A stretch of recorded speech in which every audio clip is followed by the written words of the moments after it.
दोस्तों, अगर आप लोग हमारे इस चैनल पर पहली बार हों तो वीडियो को लाइक और चैनल सब्सक्राइब जरूर कीजिएगा। तो चलिए कहानी की शुरुआत करते हैं। पापा, मैं एग्जाम में पास हो गई, रिजल्ट देखकर आ रही हूँ। पापा, मैं आईपीएस ऑफिसर बन गई। माही बहुत खुश थी। वह घर में आते ही जोर जोर से चिल्लाने लगी, माँ, पापा, बड़ी बहन और भाई सब बहुत खुश थे। सबकी आंखों में खुशी के आंसू थे। माही की मेहनत का फल उसे आज मिल गया था। बाप ने भागकर अपनी बेटी माही को गले लगा लिया और अपनी खुशी का इजहार करने लगे, मेरी बेटी आईपीएस ऑफिसर बन गई। सब बहुत खुश थे। माही की खुशी तो गुलाब की सुर्ख पत्तियों की तरह थी। तभी माँ ने सीने से लगा लिया, भगवान मेरी बेटी को दुनिया की हर खुशी दे। माँ दुआएं दे रही थी।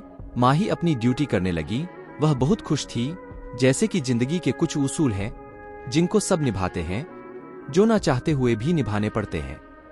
माही का रिश्ता उसके पिता के दोस्त के बेटे सुमित से तय कर दिया गया। माही इस रिश्ते से खुश तो नहीं थी क्योंकि लड़का दूसरे प्रदेश में रहता था, लेकिन फिर भी माही ने अपने माँ बाप के फैसले को बेहतर से बेहतरीन समझकर सुमित को पसंद कर लिया। सुमित दिल्ली में रहता था। सुमित भी काफी पढ़ा लिखा था, देखने में भी बहुत अच्छा था। सुमित अपनी फैमिली के साथ माही के घर आया और दोनों परिवारों ने मिलकर सगाई की रस्म पूरी की। लेकिन शादी के लिए माही ने 3 साल का वक्त मांगा। माही 3 साल अभी शादी की जिम्मेदारियां नहीं निभाना चाहती थी। शादी से पहले वह कुछ वक्त अपने डिपार्टमेंट को देना चाहती थी। सुमित को माही के इस फैसले से कोई एतराज नहीं था और ना ही माही से, लेकिन खामोश था, जैसे वह किसी मजबूरी में यह रिश्ता कर रहा हो। माही को सुमित के बुझे बुझे चेहरे से महसूस तो हो रहा था, लेकिन फिर इग्नोर कर गई। खैर, कुछ दिन बाद सुमित ने अपने माँ बाप से कहा, मुझे काम पर वापस दिल्ली जाना है, बस अब शादी पर ही आऊंगा। माँ ने कहा, बेटा सुमित, कुछ दिन हमारे पास भी रुक जाया करो। आते हो 8 दिन भी नहीं रुकते और वापस चले जाते हो, जैसे मेहमान हो हमारे। सुमित चुप रहा। फिर सुमित माही से मिलने आया, लेकिन आज भी सुमित का चेहरा बुझा बुझा सा था। माही से यह बर्दाश्त ना हुआ। उसने सुमित से पूछ ही लिया, क्या तुम खुश नहीं हो हमारे इस रिश्ते से? सुमित बात काटते हुए बोला, मैंने ऐसा कुछ कहा क्या? माही कहने लगी, लेकिन इतने खामोश क्यों हो तुम? सुमित मुस्कुराने लगा, जिंदगी ऐसी ही होती है।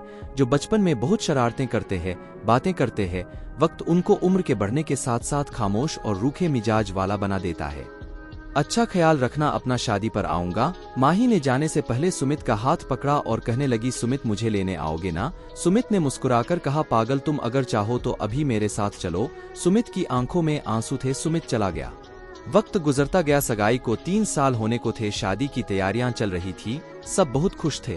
सुमित अभी कुछ दिन बाद अपने घर आने वाला था। माही बेचैन थी सुमित को देखने के लिए। एक रात माही रात को ड्यूटी से घर लौट रही थी, तभी उसकी कार एक ट्रक से टकराई। बहुत बड़ा एक्सीडेंट हो गया। ट्रक वाला कुचल कर भाग गया। वह 1 घंटे सड़क पर पड़ी रही। फिर लोगों को पता चला तो उसे अस्पताल ले गए। माही के दिमाग में गहरी चोट लगी थी। माही के घर बताया गया। सब आ गए, सब रो रहे थे, दुआएं मांग रहे थे। भगवान, ये क्या हो गया? माही कुछ दिन बाद दुल्हन बनने वाली थी, लेकिन आज हॉस्पिटल में दुनिया से बेखबर पड़ी, अपनी जिंदगी और मौत से लड़ रही है। लबों पर दुआएं थी, आंखों में आंसू थे। सुमित भी आ चुका था। डॉक्टर ने बताया कंडीशन सीरियस है। ऑपरेशन के दौरान या तो उसकी जान जा सकती है या याददाश्त जा सकती है। सब रो रहे थे। माही बेबस पड़ी हुई थी। ऑपरेशन किया गया और सब कुछ बदल गया। सब कुछ वीरान हो गया। दुनिया अंधेरे में बदल गई। डॉक्टर सॉरी कहते हुए ये कयामत गिरा दी। डॉक्टर ने कहा, सॉरी, हमने उसको बचा तो लिया है, लेकिन याददाश्त जा चुकी है। वह बिल्कुल पागल बच्चे की तरह रिएक्ट करेगी। सुमित खामोश खड़ा था, जैसे उसको कोई फर्क ही नहीं पड़ा हो।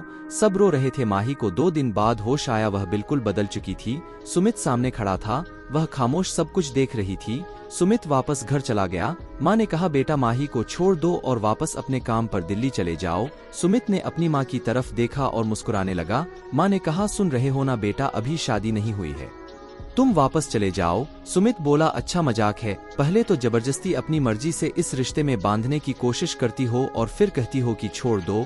माँ ने फिर गुस्से से कहा, बेटा अभी यह सब बातें छोड़ो और चुपचाप यहाँ से वापस चले जाओ। मैं तुम्हारी जिंदगी बर्बाद नहीं होने दूंगी। सुमित ने कहा, माँ, सब रिश्ते अपनी जगह है और आप मेरी माँ है, आपको भी इनकार नहीं कर सकता, लेकिन जो अस्पताल में अपनी सांसों से अनजान पड़ी है ना, वह मेरी होने वाली बीवी है, उसको भी नहीं छोड़ सकता। मैं तुमको ऐसा नहीं करने दूंगी। माँ, माही ठीक थी तो आप उसको चूमती थी और आज वह इस हाल में है तो उसको दुत्कार रही हो और उसको छोड़ने को बोल रही हो।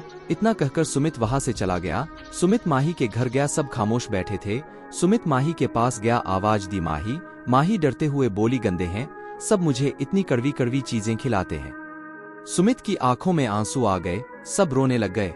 सुमित ने मुस्कुराते हुए कहा, छोड़ो इन गंदे लोगों को और मेरे साथ बाहर घूमने चलो, मैं तुमको तुम्हारी पसंद की चीजें खिला कर लाता हूँ। सुमित ने सबसे कहा, मैं माही को अपने साथ ले जाऊंगा। पहले सब ने मना कर दिया, लेकिन फिर सुमित की जिद के आगे सब मान गए। सुमित माही को अपने साथ ले गया जहां वह काम करता था। वहां डॉक्टर से मशवरा किया, चेकअप करवाया। माही को हर दिन एक इंजेक्शन लगता था।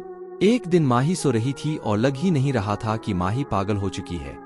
ऐसा लग रहा था कि अभी उठेगी और आवाज देगी। सुमित पास जाकर बैठ गया, माही के सर पर हाथ रखा और माथा चूमा। माही, ठीक हो जाओगी तुम। माही की आंख खुल गई। उठते ही कहने लगी, तुम कहाँ चले जाते हो? मुझे इतना डर लगता है। वह अंकल है ना, वह सफेद कपड़ों वाले, उन्होंने मुझे इतनी जोर से इंजेक्शन लगाया था। सुमित ने कहा, जाओ पागल, छोटे से इंजेक्शन से डर गई तुम? माही ने मुंह बनाते हुए कहा, अच्छा तो तुम लगवाना, अब की बार जब वह आएंगे तो तुम लगवाना। सुमित ने मुस्कुराते हुए कहा, ठीक है मैं लगवा लूंगा, चलो अब खाना खा लो थोड़ा सा। माही ने कहा, मुझे नहीं खाना इतना गंदा खाना। सुमित ने प्यार से पूछा, तो फिर क्या खाना है? माही खुश होकर कहने लगी, मुझे ना वह वाला जो उस दिन जहाज में खिलाया था, मिर्ची वाला खाना, वह खिलाओ ना। सुमित ने मुस्कुराते हुए कहा, अरे वह तो जहाज में मिलता है ना। माही मुंह बनाकर बैठ गई, लेकिन खैर किसी तरह सुमित ने उसे बातों में लगाकर खाना खिला ही दिया। सुमित माही का बहुत ख्याल रखता था। सब समझते थे कि सुमित एक दिन माही को छोड़ देगा, लेकिन सुमित माही को खुद खाना खिलाता, उसके बाल बनाता, उसको संवारता था, उसको कभी तन्हा नहीं छोड़ता, उसके सर में खुद तेल लगाता था। एक दिन सुमित ऑफिस से हॉस्पिटल आया तो माही रो रही थी, नर्स इंजेक्शन लगा रही थी। उसने पूछा, अरे क्या हुआ मेरी माही को? माही ने मुंह पर हाथ रखते हुए कहा, तुम भी गंदे हो, मुझे नहीं करनी तुमसे बात। सुमित ने कहा, अरे हुआ क्या है? माही ने रोते हुए कहा, मुझे दर्द होता है, मुझसे नहीं लगवाया जाता इंजेक्शन।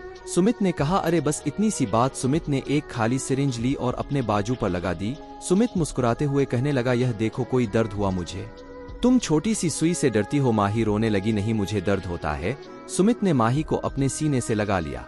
सुमित आसमान की तरफ देखकर दिल में कहने लगा, मैं जानता हूँ तुम बहुत तकलीफ में हो, मैं क्या करूँ माही, मैं क्या करूँ, नहीं देख सकता तुमको इस हालत में, मैं बहुत बेबस हूँ। माही को आदत बन चुकी थी। माही सुमित की गोद में सर रखकर सोया करती थी। सुमित की गोद में सर रखे बिना उसे नींद नहीं आती थी। सुमित ऑफिस से लेट हो जाता, वह जागती रहती, बच्चों की तरह जिद करती थी। सुमित थका हुआ होता फिर भी माही के पास बैठ जाता था। माही सुमित की गोद में सर रखती और सो जाती। सुमित माही को घुमाने भी ले जाता था। 4 साल गुजर गए, सब ने हिम्मत छोड़ दी, सब हार गए थे। सुमित बेबस हो गया था और वह माही को नहीं छोड़ सकता था। सब ने कहा, इसे घर वापस भेज दो, माही का यहाँ इलाज करवा देंगे। लेकिन सुमित एक पल भी माही से दूर नहीं रह सकता था। उसने माही का हाथ पकड़ा और चूमते हुए कहने लगा, मेरा जीना मरना अब माही के साथ ही है, ये जैसी भी है मेरी है। एक दिन माही को किसी बात पर गुस्सा था, उसने घर में पड़े सब शीशे के बर्तन तोड़ दिए, बहुत नुकसान किया था। सुमित घर आया, देखा माही के दोनों हाथ जख्मी थे। सुमित ने कहा, ऐसा क्या हो गया तुमको? माही ने रोते हुए कहा, मुझे क्यों लगाते हो इंजेक्शन? मैं कड़वी गोलियां नहीं खा सकती, मुझे नहीं रहना यहाँ, गंदे हैं सब। वह रोने लगी। सुमित उठा, कमरे में जाकर चीख चीख कर रोने लगा, भगवान माफ कर दे, हे भगवान रहम कर, माही को ठीक कर दे भगवान, बस इम्तिहान ना ले अब, हे भगवान मेरा सब्र टूट रहा है। इधर माही की तबीयत खराब होती जा रही है, वह चीख चीख कर रो रही थी, उसका सर दर्द से फटा जा रहा था।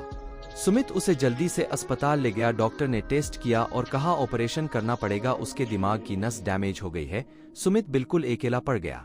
माही को ऑपरेशन थिएटर ले गए और सुमित बाहर बैठकर माही के साथ गुजरे पलों को याद करने लगा। जब वो आईपीएस ऑफिसर बन गई थी तो वो कितनी खुश थी। सुमित रो रहा था, हे भगवान कोई गुनाह हुआ तो माफ कर दे, माही को ठीक कर दे भगवान। खैर 1 घंटे के ऑपरेशन के बाद डॉक्टर बाहर आए, बहुत खुश थे। सुमित को मुबारकबाद देने लगे, हम हैरान हैं, कोई जादू समझे या कुछ और, उसकी नस पूरी तरह से डैमेज हो चुकी थी लेकिन वह अब बिल्कुल ठीक काम कर रही है। 50% चांस है वह ठीक हो जाएगी। सुमित सारी रात माही के पास बैठा रहा, उसकी आंख लग गई। सुबह जब माही को होश आया, उसने देखा सुमित पास बैठा हुआ है। माही ने दीवार पर लगा कैलेंडर देखा, 2022। उसका सर चकराने लगा और बोली, सुमित कहाँ हूँ मैं? सुमित ने जब माही के मुंह से अपना नाम सुना तो उसकी आंखों से खुशी के आंसू बहने लगे। माही फिर से मेरा नाम लो ना। माही ने कहा, यह कहाँ हूँ मैं सुमित? सुमित ने कहा, आराम करो, सब बताऊंगा। माही खामोश हो गई। वक्त के साथ साथ माही बिल्कुल ठीक हो गई। माही ने सुमित का हाथ पकड़ा और रोते हुए कहने लगी, सुमित 4 साल तुमने मुझ पागल का बोझ उठाया, छोड़ जाते मुझे। सुमित, यहाँ तो लोग बहुत बुरे हैं और तुमने 4 साल एक पागल को सीने से लगाए रखा। सुमित ने माही के माथे को चूमा और कहने लगा, हमसफर कभी छोड़कर नहीं जाते। कबूल करने के बाद छोड़ जाने वाला हमसफर नहीं सौदेबाज होता है मेरी जान। माही को सीने से लगा लिया। माही को कहने लगा, तुम्हें अच्छे वक्त में अपना बनाकर बुरे वक्त में छोड़ जाता, इतना बेगैरत नहीं हूं मैं। माही ने आसमान की तरफ देखा और ऊपर वाले का धन्यवाद किया कि उस ईश्वर ने एक साथ निभाने वाला जीवन साथी दिया है। दोस्तों, इस कहानी से हमें यह सीख मिलती है कि चाहे परिस्थिति कैसी भी हो, हमें अपने जीवन साथी का साथ नहीं छोड़ना चाहिए।